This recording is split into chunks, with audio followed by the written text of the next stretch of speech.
Og þú ert byrjað að taka upp? Ok. Þá ætlum ég kannski bara að byrja og að taka það fram að þó ég vinni hjá Historic Environment Scotland þessi missirinn þá tengist fyrirlesturinn ekki þeirri vinnu og ég er ekki með skoska bjúrókrata hattinn á mér í dag. Heldur langaði mig að nota þetta tækifæri til að draga saman og segja ykkur frá helstu niðurstöðum eða kannski frekar hugmyndum sem uxu úr rannsóknarverkefni mínu rusl á 19. og 20. öld sem ég vann við Háskóla Íslands fyrir á þessum áratug og var styrkt af Rannís. Undanfari rannsóknarinnar var annað verkefni þar sem ég var að vinna með dánarbú frá 19. öld og skoðaði breytingar í efnismenningu íslenskra heimila. Niðurstöður þess verkefnis var að það má sjá skýrar breytingar í hlutasafni íslenskra heimila og þegar nýjir hlutir koma inn kalla þeir jafnan á neyslu á öðrum. Stóra myndin var sú að eign á hlutum til framleiðslu, svo sem troga, strokka og þess háttar, minnkar á móti því sem hlutum sem flokka má sem neysluvörur eykst. Það er að segja hlutum sem ætlaðir eru til neyslu fremur en framleiðslu, til dæmis kaffibollar og matdiskar. Það var ljóst að undir lok 19. aldar verður breyting á heimilishaldi og fólk, húsfrúr og vinnukonur kannski aðalega, fara að eyða meiri tíma í neyslu og minni í framleiðslu. Þó þessi hugtök skaristu þetta. Það þarf til dæmis að framleiða ýmislegt til að drekka kaffibolla, en það var eitt af því sem að ég og kollegi minn Gavin skoðum sérstaklega. Það er hvernig hlutir eins og kaffi krefjast vinnuframlags. Þessar samfélagsbreytingar eru þetta þekktar en okkur tókst í þessum rannsóknum að sýna fram á hvernig þær birtast í efnismenningunni. Við vitum það auðvitað flest að við eigum miklu fleiri hluti en forfeður okkar og mæður. En kannski gefum við því minni gaum hvers þessir hlutir krefjast af okkur og hvernig við eyðum tíma okkar í að nota þá, viðhalda þeim og hugsa um þá og ennfremur hvernig þessir hlutir kalla á neyslu annarra hluta sem við þurfum að eignast og hvernig þessi þróun vindur sífellt upp á sig. Ég hef stundum nefnt í þessu samhengi hvernig bollar, diskar og hnífapör krefjast borðs og stóla og hvernig matarmenning eins og við þekkjum hana í dag kallar á samband fjölmargra hluta sem við þurfum að eiga og hugsa um. Þetta er sígilt dæmi úr fornleifafræðinni þar sem að keramik, af því það varðveitist svo vel, gefur góðar vísbendingar þessa þróun. Annað dæmi úr nútímanum getur svo verið síminn og svo vinna sem tæki krefst af okkur. Það þarf að hlaða niður smáforritum og uppfærslum reglulega. Það þarf að hlaða batterið og passa upp á snúrur og hleðslubanka fyrir utan alla vinnuna sem fer í að svara og pósta og viðhalda prófílum og þar fram eftir götunum. Neysla er því líka framleiðsla og neyslan krefst tímaframlags og vinnu. Og mikilvægur hluti í þessu neyslunetti er viðhald og þegar því lýkur hvernig við losum okkur við hluti og gerum þá burtræka frá heimildum okkar.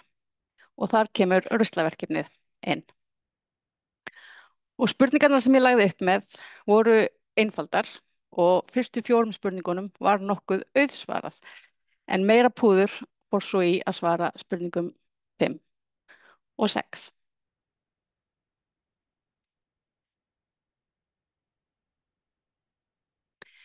Upphaf rannsóknarinnar var lítill uppgröftur í Hljómskálagarðinum sem ég vann að sumarið 2020 ásamt Arndísi Lilju Blöndal Hauksdóttur og Katrínu Georgsdóttur fornleifafræðinemum og við grófum lítinn skurð í skákinni sem afmarkast að göngustíg sunnantjarnarinnar, Þorfinnstjörn, Hringbraut og Bjarkargötu.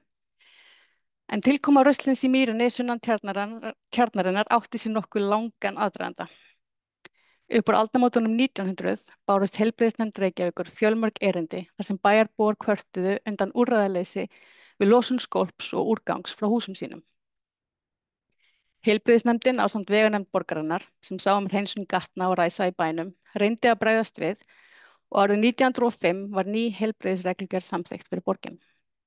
Af gjörðabók nefndarinnar að dæma er þó ljóst að illa gekk að framfylgja reglugerðinni og stafaði það að hluta til af því að það var ekki ljóst hver bar ábyrgð á því að fjarlæga sorp frá heimilum og koma því á samþykkta staði.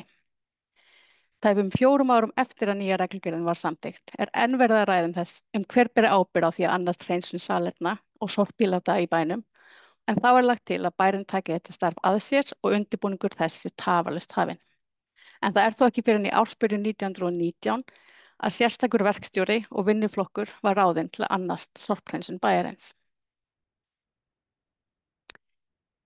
Við starfið voru notaðir hestvagnar og svo síðar bílar með stórum burstmynduðum kössum og Sorpu og miðbænum og Vesturbænum var ekið í Mýrarslakkan umhverfis Tjarnarendan en það tæmingarsvæði var svo úrskurðað fullt á fundi veganefndar í júlí 1930 og var ruslið síðar flutt út á Eiðsgranda þar sem það var nýtt til uppfyllingar fram yfir miðja 20. öld.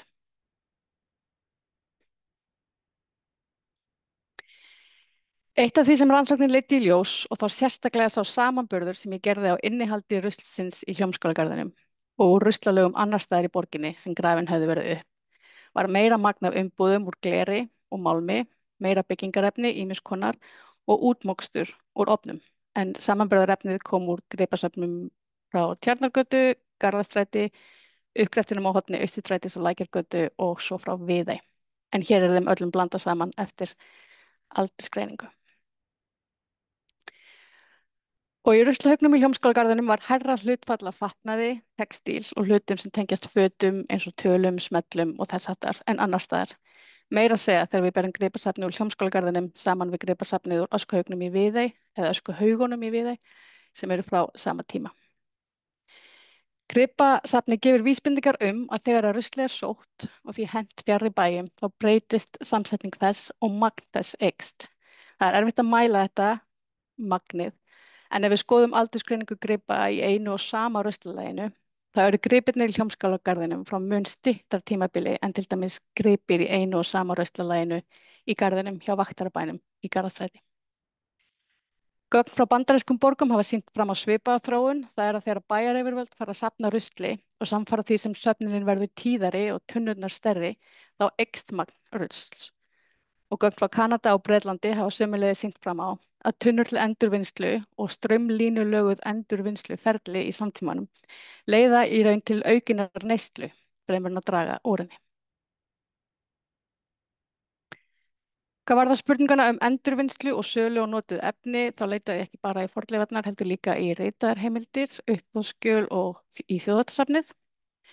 En gögn úr fornleifum geta gefið vísbendingum endurnýtingu. Það er til dæmis hægt að reikna hlutfall leirkera sem sýna merki þess að það hafi verið gert við þau. Samanburður á hlutfalli viðgerðra leirkera í uppgröftunum frá mismunandi tímabilum hefur sýnt á tímabilinu 1750 til 1850 var 7,5% leirkera með viðgerðagati. Á síðar hluti 19. aldar lækkar þetta hlutfall aðeins lítillega eða niður í 6,6%. En fellur hratt þegar kemur fram á 20. öld þegar einungis 2,7% leirkera sýna merki að það hafi verið gert við þau. Þetta bendir til þess að það sé ekki einungis framboð á leirkerum sem stjórnar því hvort við þau er gert, því við vitum að framboð er til staðar á síðari hluta 19. aldar. Heldur það líklega einhverjar aðrar breytur sem valda því að fólk velur að henda frekar skálum en gera við þær. Það er svo hægt að hafa ýmsar getgátur hvað stjórnar þessu, tímaleysi, þekkingarleysi, eða kannski er bara mjög auðvelt að losa sig við brotna hluti í sorpkistuna sem einhver frá bænum kemur svo að sækja og hendir í vatnsmýrana.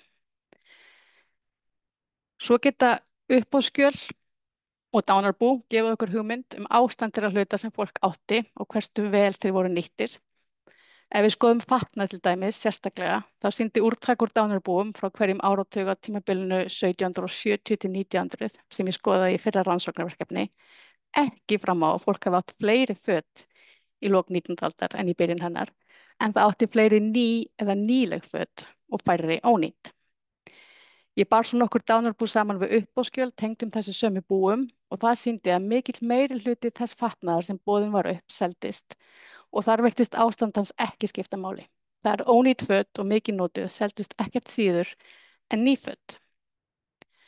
Sem dæmi má nefna uppboð á eigum járnsmiðsins Hallgríms Thorlacius sem fæddist 1. ágúst 1817 og dó á 58. aldurári árið 1874.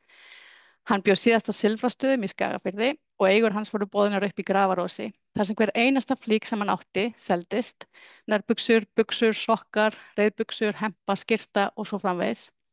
Og margir þeirra sem keyptu flíkurnar voru 30 árum yngri en Hallgrímur og ljóst að stærð og lag fatanna hefur ekki skipt höfuðmáli, heldur hafa nýir eigendur sjálfsagt geta fengið breytt og lagað.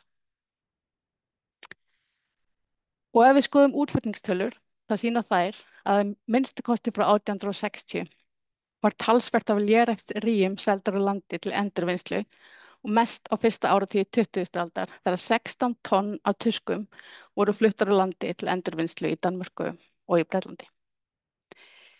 Til að taka saman svörin við þessum fyrstu spurningum rannsóknarverkefnisins þá er samsetning rusls önnur og breytist, sérstaklega upp úr aldamótunum 1900. Rusli er hent annar staðar, fjarri heimilum og ábyrgð á söfnun og urðun þess færist frá einstaklingum og til yfirvalda. Endurnýting og viðgerðir virðast haldast í hendur við þessa þróun og talsverð verslun er með notaða hluti og jafnvel útflutningur á þeim á síðar hluta 19. aldar sem svo minnkar þegar líður tekur á 20. öldina.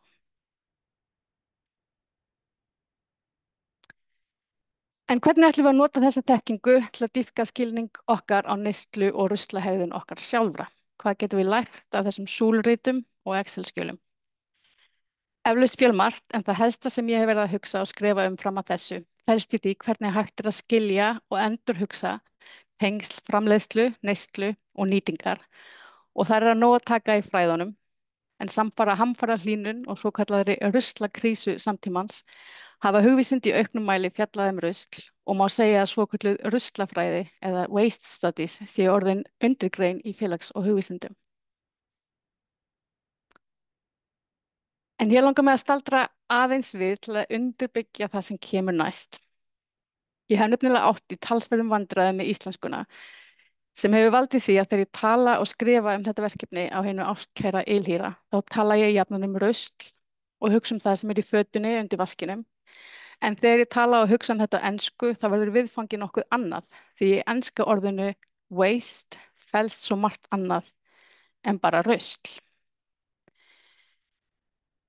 Waste snýst líka neyslu og að eyða einhverju og samband ónýtingar og nýtingar.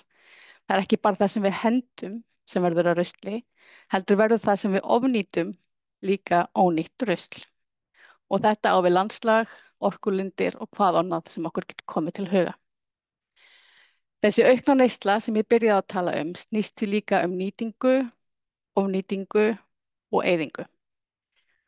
Til að reyna að útskýra þetta aðeins betur, þá getum við til dæmis tekið titilinn á grein sem ég birti á síðasta ári í Journal of Social Archaeology sem ég nefndi Mountains of Waste and Wasted Mountains eða ónýtt, ofnýtt fjöll og fjöll rusls. Það er ekki tilviljun að þessi orð eru þau sömu í ensku, þau eru líka tengd á íslensku og það sem meira er ferli sem veldur þeim er eitt og það sama. Það eru ákveðnar viðhorfsbreytingar sem valda þessari aukningu á rusli, valda þessari hröðun sem við sjáum þegar hlutir eru teknir inn á heimilið og hent þaðan á ótrúlegum hraða. Og svo fyrsta er svo þegar neysla verður að samfélagslegri skyldu. Til þess að viðhalda velmeguninni verðum við að vera duglega að neyta og láta hjól efnahagsins snúast. En þetta hefur ekki alltaf verið svona og þetta er ekki náttúrulögmál. Það er ekki óralangt síðan að flestir Íslendingar framleiddu ekki eins mikið og þeir gátu, heldur frekar eins lítið og þeir gátu og þegar öll neysla umfram grunnþarfir þorra almennings og leitin hornauga. Að minnsta kosti frá 13. öld voru reglur á Íslandi hvaða fatnaði almúginn mátti eiga og hver mátti klæðast hverju, vinnukonur mátti ekki eiga silkiklúta og þar fram eftir götunum. Og þótt slíkar reglur hafi ekki verið lengur við lýði á 19. öld, eimdi lengi eftir af þessum viðhorfum og það var ekki lítið skrifað óráðsíu, til dæmis í kaffidrykkju almúgans. En þetta breyttist þegar líðið tekur á 20. öldina og neysla verður fyrst og fremst jákvætt hugtak. Og hér er slagorð í boði bresku ríkisstjórnarinnar frá COVID-tímum þegar almenningur var hvattur til að fara út að borða og svo mynd sem kannski gefur til kynna að tímarnir séu að breytast.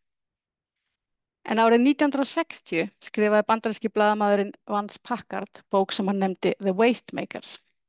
Bókin er nú ríflega 60 ára gömul en á enn fullt erindi við samtímann. En margt af því sem hann dregur þar fram eru hlutir sem eru svo sjálfsagðir í okkar samfélagi að það má segja að við höfum næstum því gleymt því að þeir voru það ekki alltaf. Í bókinni spyr hann til dæmis hvort samfélagið muni taka opnum örmum brauðrist með 9 tökkum þar sem hægt er að stjórna hversu vel brauðið er ristað. Eða rafmagnskeið sem hrærir í koktelum og sparar fólki hreyfingu á úlnliðum sínum. Við getum hugsað margar slíkar tækniframfarir, tæki og tól sem við verðum að eignast, þótt hægðaraukinn sem uppfinningin veitir sér nær engin. Hann segir svo frá því með hneykslunartón af tón að hann hafi heyrt það frá prófessor við háskóla í Kaliforníu að stór hluti þess fjármagns sem veitt væri til lyfjaþróunar og framleiðslu væri ekki notað til þess að finna upp ný lyf, heldur til framleiðslu á samheitalyfjum sem þegar væru til og seldust vel. Það má finna ýmsar vísbendingar í ruslafræðunum það þegar að neysla aftengist hugtakinu eyðingu eða notkun og verður fremur að tannhjóli sem knýja áfram stöðugan vöxt og framgang samfélagsins. Og hér eru myndir af fjöllum. Fyrir myndin er að fjalli af textíl frá Perú. Við þekkjum þessar myndir og höfum séð þær víða að úr heiminum, oftast utan okkar heimsálfu. Ferlið sem endar þarna, það sem verður föt sem við hendum, er afleiðing flókinna ferla kapítalisma og nýlenduhyggju, en er ferlið sem við sjáum fyrstu birtingamyndina af á Íslandi í Hljómskálagarðinum. Þar er upp af þessi Reykjavík þegar einhver kemur og sækir ruslið okkar og fer með það. Þetta ferli hefur orðið hraðara og ruslið okkar endar sífellt lengra í burtu frá okkur, sumt í Svíþjóð en annað endar fyrir sunnan miðbaug. Og myndin til hægri er af hálendi Íslands til að kveikja á hugrenningatengslum okkar við ofnýtingu og ónýtingu sem fátt gerir betur en uppblásið land. Það var beitiland sem dönsk yfirvöld sáu sem vannýtta auðlind á Íslandi þegar þau lögðu fram tillögur til þess að auka landsframleiðslu, bæta fjárkynnið og koma af stað þeim iðnaði og þeim efnahagshvötum sem innréttingarnar voru hluti af seint á 18. öld. Árni Daníel hefur bent á að það sé þó ekki fyrr en á 19. öld sem ofbeit fer að eiga sér stað þegar fjárstofn bænda hefur vaxið stórkostlega. Þessi vöxtur er ekki fyrsta skrefið frá sjálfstjórn til markaðshagkerfis, heldur fremur gírskipting þegar framleiðsla á ull, kjöti og sauðfé á fæti er ekki til heimilisnota, heldur til sölu til að fjármagna neyslu og öðrum hlutum. Stækkun stofnsins fer í raun samfara aukinni neyslu á innfluttum fatnaði og textíl sem hefur svo einungis aukist. Það er þessi hröðun sem birtist okkur því hvort tveggja í uppblásnum fjöllum og fjöllum af textíl í Perú. Þessi umskipti þegar það verður samfélagslega ábyrgt að nýta allt sem er í boði og það sem meira er að gera það ekki er wasteful, svo ég leyfi mér að sletta. Eftir því sem hringrás framleiðslu, neyslu og ruslamyndunar verður hraðari, þennst hringurinn út og hlutir ferðast lengri leiðir. Við kaupum drasl sem er framleitt í öðrum heimsálfum og samfara þeim ógnar hraða sem við kynnum þessa nýju hluti inn í efnismenningu heimilana, losum við okkur við aðra. Þessi hlutir sem við losum okkur við er ekki lengur á ábyrgð okkar sjálfra, það er annarra að safna þeim og koma þeim í burtu frá okkur. Fatagámar Rauða krossins fyllast á innan við viku og við verðum óþolinmóð ef við þurfum að horfa upp á gömlu fötin okkar, velta upp úr gámunum. Þessu þarf að koma í burtu á áfangastað þar sem við sjáum það ekki lengur.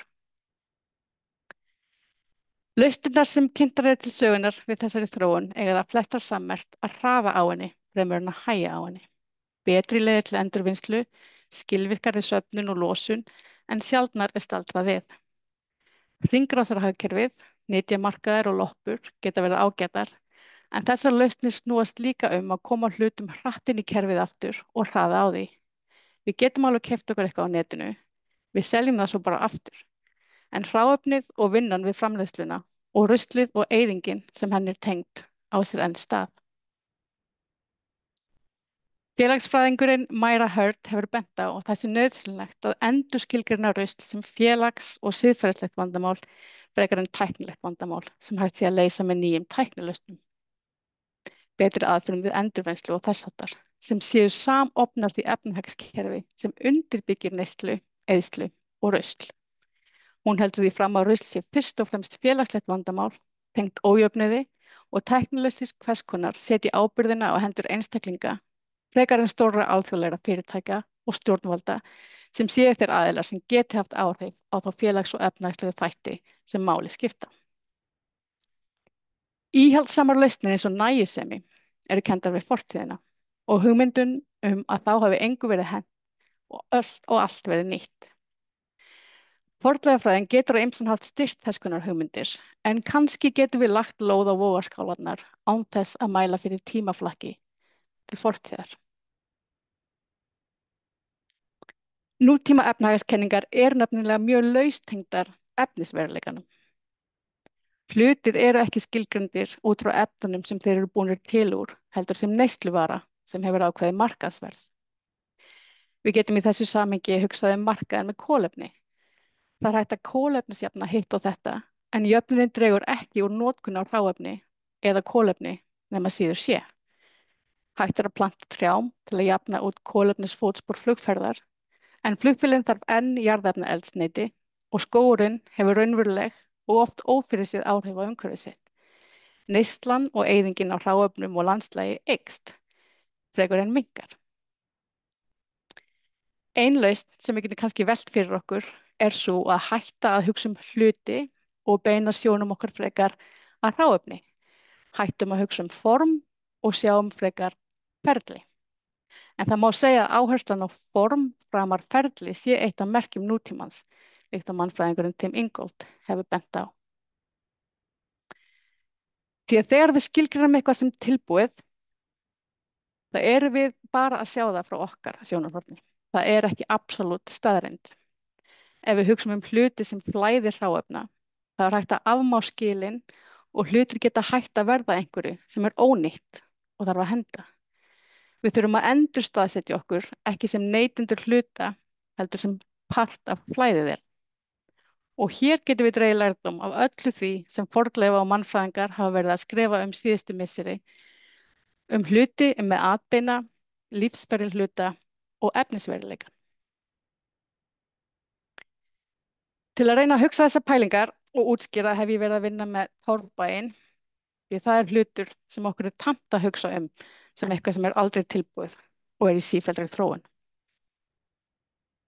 Torfbærinn var tekinn til sérstakar skoðunar af upplýsingamönnum sem settu einmitt út á þetta atriði, að hann væri aldrei fullbyggður, heldur væri sífellt verið að bæta við hann, sitt að hvað, sem væri ástæða rankala, niðurgrafina herbergja, raka og myrkurs. Margir torfbæir voru auðvitað að ýmsu leyti byggðir úr rusli. Ösku var sáldrað á gólf og heimilisrusl notað til að fylla upp í veggi og þar fram eftir götunum. En þau sem byggðu þessa bæi og sáu viðhald þeirra höfðu ekki ákveðna hugmynd hvernig bærinn ætti að líta út sem var fyllt, heldur óx hann og breyttist með breyttum aðstæðum fólks. Hönnunin er ekki forsendan sem efnið er safnað saman til að raungera, heldur er það efnisveruleikinn sem ræður ferðinni. Hús er aldrei tilbúið. Ef það er til teikning af því, þá er hægt að bera það saman við hana og segja, núna er það tilbúið, en hús er ekki hús, fyrr en það er fyllt af fólki og hlutum og þá þarf sífellt að breyta, laga, bæta, þrífa og skipta þetta og hitt. Sífellt koma í ljós nýjir leikendur sem hafa áhrif á bygginguna, myglugró, regnvatn, frost og þíða og svo mætti lengi telja. Húsið er í sífelldri myndun og þáttaka okkar er einungis einn hluti. Ef hús er aldrei tilbúið, þá verður það ekki eins auðveldlega ónýtt. Verkefnið er því ekki einungis að hætta að beina sjónum okkar að hlutum sem eiga að vera akkúrat á einn veg, eru tilbúnir þegar þeir samræmast þeim hugmyndum sem við höfum ákveðið og verða að rusli þegar formið verður úr sér gengið. Til þess að öðlast þetta nýja sjónarhorn þurfum við að rýna í samhengi hluta og venjur okkar og hvernig hlutir tengjast hver öðrum, rétt eins og í dæminu sem ég setti fram hér í byrjun hvernig matardiskar krefjast borðs og stóla, þar fram eftir götunum. Ef við ætlum að reyna að hætta að hugsa form hluta, þá verðum við að skilja betur samhengi þeirra hver við annan og hvernig hægt er að vinda ofan af þeim ferlum sem framleiða mest af rusli og valda mestri eyðingu. En ef þetta er allt fyrir að hljóma svolítið fjarstæðukennt og fjarlægt efni fyrirlesturins, þá ætlum ég að reyna að tengja þetta aðeins betur við úrgang og rusl. Ef eitt af því sem virðist vera undirstaða þessarar ruslakrísu sem við erum í er krafan sífelldan vöxt og hugmyndin framþróun og framgang, að við stefnum í eina átt til framtíðar.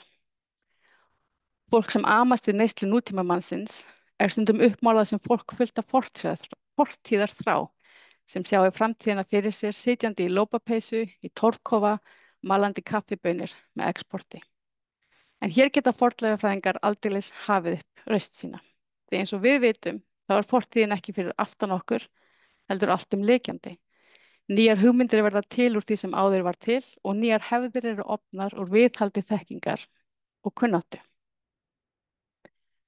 Og síðasta dæmið sem ég ætla að gefa er frá upplýsingamanninum Magnúsi Ketilssyni sem setti fram þá stórkostlegu hugmynd miðja 18. öld að Íslendingar byggðu sér kamra, söfnuðu úrganginum úr sjálfum sér og bæru hann á tún og akra.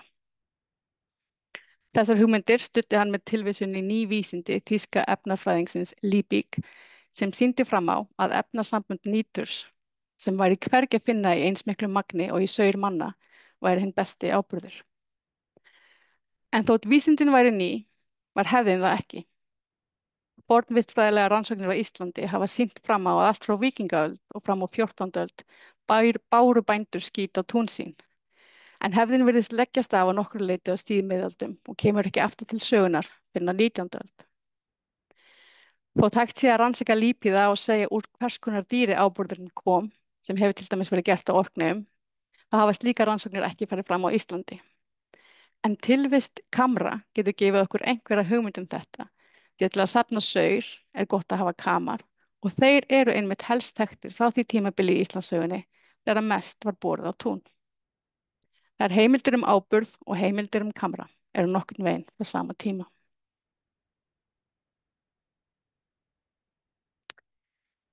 Það sem gerist þegar rof verður í þessari hefð og uppfinningin er tengd vísindalegum framförum er svo að skíturinn verður gerður að tilbúinni vöru sem hægt er að safna og nota fremur en hans er skilgreindur sem flæði í efnaskiptum fólks, dýra og fóðurs sem ferli. Söfnunin hans getur þó orðið að viðskiptatækifæri eins og forsvarsmenn Áburðarfélags Reykjavíkur komu auga á í byrjun 20. aldar. Félagið réði til sín menn til að tæma kamra í höfuðstaðnum, safna efninu í þar til gerðar gryfjur og svo mátti selja efnið áfram sem áburð til bænda. Og þá erum við aftur komin til Reykjavíkur í upphafi 20. aldar. Við þurfum ekki að hverfa aftur til fortíðar til að leysa ruslavandamálið, en við skulum slá varnagla við fleygiferð inn í tæknilausnir framtíðarinnar. Farsælla er eflaust að staldra við, hægja á okkur, hugsa flæði og ferli og hvernig við og efnið og aðrar lífverur sem við eigum í samskiptum við eru samtengd. Fólk er ekki utan við efnahvörf heimsins, heldur hluti af þeim.